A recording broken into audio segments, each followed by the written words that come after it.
Olá, meus irmãos. Daqui a pouquinho nós vamos começar então nosso treinamento sobre pequenos grupos, especialmente na questão da visão da liderança sobre pequenos grupos. Quero agradecer muito ao pastor Lierte pela confiança. Sei que é um passo muito importante, traz uma visão muito sólida para a igreja em termos de crescimento, mas um crescimento que é pautado em relacionamentos.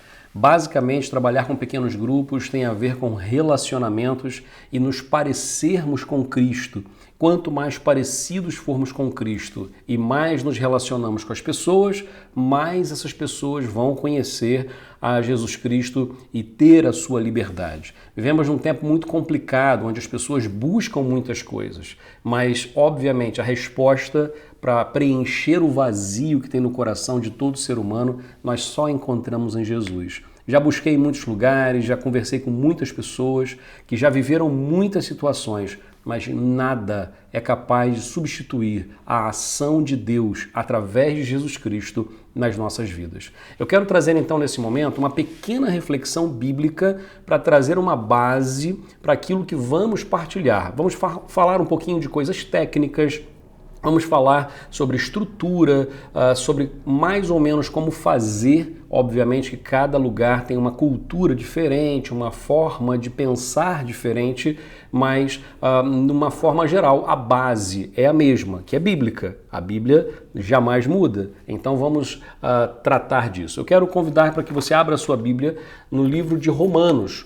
Romanos, no capítulo 12, e se você puder abrir agora e acompanhar comigo, vai ser muito importante. Romanos, capítulo 12, e eu vou ler os versículos, aliás, eu vou ler todo o capítulo de uma forma breve, rápida, mas é importante prestar atenção. Diz assim: Irmãos, peço-vos pelo amor de Deus que se ofereçam a Ele como ofertas vivas, santas e agradáveis. É este o verdadeiro culto que lhe devem prestar. Não vivam de acordo com as normas deste mundo, mas transformem-se adquirindo uma nova mentalidade. Adquirindo uma nova mentalidade. Isso é engraçado, interessante, por quê? Porque a forma de pensar daquele que entrega a vida para Jesus é alterada, é transformada, é mudada. Diz assim ainda: assim compreenderão qual é a vontade de Deus, isto é, o que é bom, o que lhe é agradável e o que é perfeito. Em virtude da missão que Deus me confiou a vosso respeito, recomendo-vos que ninguém se julgue mais do que é. Pelo contrário, sejam modestos e que cada um se julgue a si mesmo conforme o grau da fé que Deus lhe deu. No mesmo corpo há vários membros e cada um tem a sua função, diz a Bíblia. Assim, também nós, que somos muitos, formamos um só corpo em união com Cristo e estamos unidos uns com os outros como membros do mesmo corpo. Versículo 6. Nós temos dons diferentes, conforme Deus os quis dar gratuitamente a cada um. Quem tiver o dom de anunciar a mensagem de Deus, deve usá-lo conforme a sua fé. Quem tiver o dom de servir os outros, que sirva. Quem tiver o dom de ensinar, que ensine. Quem tiver o dom de encorajar os outros, que encoraje. O que reparte o que tem com os outros, reparta-o generosamente. O que preside, faça-o com dedicação. O que ajuda os necessitados, ajude-os com alegria. Agora vem uma outra parte desse capítulo que é importante prestarmos atenção, que são questões éticas muito sérias e que diz assim: que o vosso amor seja sincero, detestai o mal e pratiquem o bem, amem-se como irmãos e ponham os outros sempre em primeiro lugar. Trabalhem e não sejam preguiçosos. Sirvam o Senhor com dedicação e fervor. Sejam alegres na esperança que têm. Tenham coragem nos sofrimentos e nunca deixem a oração. Repartam com os crentes necessitados e recebam bem os que procuram hospitalidade. Peçam a Deus que abençoe aqueles que vos maltratam. Peçam para que eles sejam abençoados e não amaldiçoados. Alegrem-se com os que estão alegres e chorem com os que choram. Vivam em harmonia de sentimentos. Não procurem honrarias, mas aceitem as ocupações mais humildes. Não se envaideçam com aquilo que sabem. Não paguem o mal com o mal. Procurem fazer o que é bom diante de todos. Façam tudo o que for possível da vossa parte para viverem em paz com toda a gente. Meus caros irmãos, não façam justiça por vossas mãos. Deixem que seja Deus a castigar, pois diz o Senhor na Escritura Sagrada: a mim é que pertence castigar, eu é que darei a recompensa. E diz também: se o teu inimigo tem fome, dá-lhe de comer. Se tem sede, dá-lhe de beber. Ao fazeres isso, farás com que a cara lhe arda de vergonha. Não te deixes vencer pelo mal, mas vence o mal com o bem. Amém? Essa é a palavra de Deus e é baseado nesse texto que eu quero meditar de uma forma muito breve com você alguns aspectos. Primeiro, nós vivemos numa época muito complicada onde as pessoas buscam por refúgio. Muita gente busca por refúgio, mas não encontra. E pasmem, mesmo dentro das igrejas. Muitas vezes o nosso discurso é de amor, mas a nossa prática, a nossa vivência não reflete isso.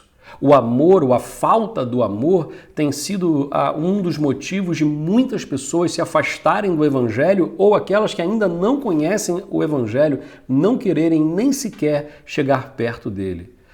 Obviamente que nós conhecemos um grande líder chamado Mahatma Gandhi. Ele dizia que ele aceitava o Cristo, mas ele não aceitava os cristãos ou o cristianismo. Por quê? Porque ele não via o amor na sua prática. Se viver com Jesus, se ser discípulo de Jesus é viver o amor, precisamos então amar as pessoas acima de tudo, para que possamos avançar. O trabalho com pequenos grupos, que é uma estrutura de igreja, não pode ser mais um ministério na igreja, mas precisa ser entendido que é uma base. Em cima dessa base de relacionamentos, vamos expandir o amor às pessoas e, a partir desse relacionamento, levá-las ao conhecimento de Cristo. Vivemos um tempo chamado de pós-moderno. Não é? Alguns já dão outras nomenclaturas, já outras classificações mais novas. A grande questão é que o tempo que a gente vive de confusão é meio paradoxal também, ok? Por exemplo, fala-se muito de liberdades, mas nunca foi tão restringida a liberdade das pessoas. Quando nós falamos sobre a ética, falta ética porque ela foi substituída pela estética. Vale mais o que se apresenta do que o conteúdo, muitas vezes. Os relacionamentos são muitas vezes substituídos por aventuras. E não apenas nos casamentos que se rompem e são perdidos, mas nas amizades que são quebradas pela deslealdade. Vamos falar da solidão, um tempo de muita gente. Nunca houve tanta gente no planeta Terra, nunca houve tanta concentração de pessoas nos meios urbanos, mas nunca houve tanta solidão como nos nossos tempos. Precisamos aprender a enxergar as pessoas mesmo no meio da multidão, porque há multidões de solitários por onde quer que nós passemos. Vamos olhar a palavra de Deus e vamos aprender algumas coisas importantes. Primeiro aqui, que o propósito da igreja precisa ser então vivenciar, viver de verdade esse amor. É o que está lá em Romanos, quando ele vai falar que o amor deve ser sincero. Por que Paulo ia se preocupar em enfatizar isso? O amor deve ser sincero, sem fingimento, sem hipocrisia. Mas eu tenho dificuldade de amar. Então peça a Deus para quebrar essa dificuldade, para que haja o amor verdadeiro. Vivemos um tempo onde as pessoas não têm mais paciência para nada. As pessoas não leem mais livros grossos, as pessoas não assistem mais filmes longos, as pessoas não gostam mais disso. Pouca gente gosta de ler, pouca gente gosta de filmes longos. Mas a grande maioria hoje não há mais tempo, o tempo está corrido. Nós somos, na verdade, invadidos com tantos vídeos curtos, coisas pequenas, que vão tomando o nosso tempo pouco a pouco. Então o amor não pode ser fingido, as pessoas vão perceber isso. Precisamos amar verdadeiramente. Diz aqui há um processo que o texto bíblico vai dizer. Ele vai dizer assim: detestem o mal, ou detestai o mal. A palavra detestar aqui é aquela repugnância que nós temos quando uma mosca pousa na gente. Imagina aquela mosca, né, horrível, pousa na gente. A gente faz lá logo assim, né? É essa repugnância, essa atitude que precisamos ter com o mal. Ele não pode sequer chegar perto. E o mal, ele entra, por exemplo, muitas vezes, numa piada que contamos aos amigos. uma piada de mau gosto. A Bíblia diz que algumas coisas nem sequer nós deveríamos mencionar. Então há conversas que não valem a pena, há filmes que não valem a pena ser vistos, há livros que não valem a pena ser lidos, há situações que nós precisamos, como José lá no Egito fez, fugir dela. Por quê? Porque não são fáceis. Ele vai dizer ainda, detestai o mal, ou seja, essa repugnância do mal. Mas ele vai dizer, apegai-vos ao bem. E a palavra apegar aqui, ela vem daquela ideia do cimento que tinha entre as pedras. Então imagina, põe uma pedra, põe uma espécie de cimento e uma outra pedra em cima. Então apegar aqui é isso, é colar, é trazer uma liga para que haja uma construção. Apegai-vos ao bem. E aí ele vai dizer ainda, dediquem-se uns aos outros e prefiram dar honra mais aos outros do que a si próprios. A ideia de pôr o outro à frente não é nada fácil. Nós somos vaidosos, nós somos muitas vezes egoístas, nós gostamos que as pessoas olhem para nós, que nos elogiem. E não há nada de errado em elogiar, veja bem, vamos elogiar mais, vamos ajudar as pessoas, a autoestima dos outros é importante também, mas quando nós fazemos as coisas, ou falamos, ou agimos, seja lá do que for, para que recebamos essa glória e apareçamos mais, aí é que está o problema. Então, o amor deve ser vivido de forma sincera. E aí vem a segunda grande lição aqui, é de que o amor nos leva a uma ética, um relacionamento ético elevado com as pessoas. Vamos lembrar que a palavra sincero, não é? Ou sincera, vem da ideia do sem cera, que é aquela história dos vasos, né? Os vasos antigos, quando se levavam para o forno, muitos deles trincavam, rachavam. E eles passavam uma espécie de cera e depois pintavam e vendiam na mesma. Mas só que quando havia um vaso perfeito, sem a trinca, sem a rachadura, esse vaso era anunciado como um vaso sem cera. Daí vem a palavra sincero, sem rachaduras no caráter. Uma ética elevada. A Bíblia vai dizer assim, olha, como é que isso pode acontecer? E aí vem a relação que nós lemos. No fervor de servir, a esperança para dar alegria, paciência para vencer tribulações, perseverança através da oração, suprimento das necessidades, cuidado com o próximo, hospitalidade, ser bênção na vida daqueles que nos perseguem. E isso não é fácil, porque aqueles que nos perseguem muitas vezes maltratam, tiram a autoestima, baixam a nossa autoestima e temos que vencer, caminhar, focar, olhar para aquilo que realmente importa, para a cruz de Cristo. Ele já venceu e nele somos mais que vencedores. E o mundo dá voltas e aqueles que nos perseguem muitas vezes vão ainda precisar da nossa ajuda. Por isso mesmo, a alegria nas vitórias, o choro nas derrotas. Não há problema em se alegrar. A gente que fica assim, não, mas a gente tem que tomar cuidado com Não, o povo de Deus no Antigo Testamento era um povo de celebração, de festa. Jesus gostava de festa. O primeiro milagre que ele fez foi numa festa de casamento.